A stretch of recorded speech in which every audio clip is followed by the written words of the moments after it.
राष्ट्रवादीकडे खातं आहे, पण लाडकी बहीण योजना महायुतीची आर्थिक घडी आणि शिस्त लागेल हा विचार करू पुढे.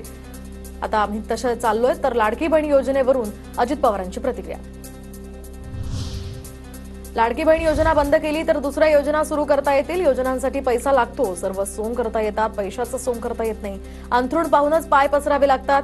रामदास कदमांचं धक्कादायक वक्तव्य. शिवरायांच्या सैन्यात कुणीही मुस्लिम नव्हता. नितेश राणेंचं अजब वक्तव्य. तर काही मुस्लिम छत्रपती शिवाजी महाराजांसोबत होते. सुधीर मुनगंटीवारांची प्रतिक्रिया. दोन्ही बाजूच्या नेत्यांनी बोलताना आधी विचार करावा. कायदा आणि सुव्यवस्था अडचणीत येईल अशी विधानं करू नये. नितेश राणेंनी मुस्लिम समाजासंदर्भात वक्तव्य केल्यानंतर अजित पवारांची प्रतिक्रिया.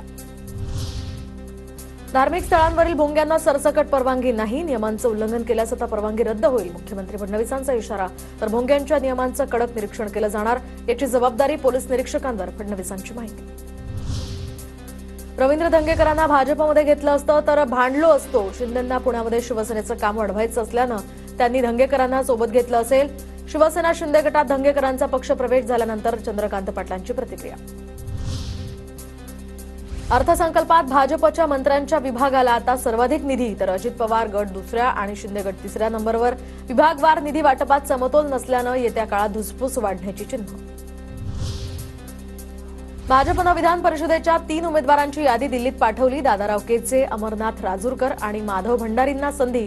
तर 5 जागांपैकी 3 जागा भाजपच्या कोट्यातील. सूत्रांची माहिती.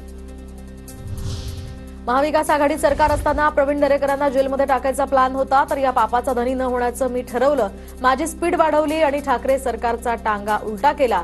दरम्यान एकनाथ शिंदेंचं एका कार्यक्रमात वक्तव्य.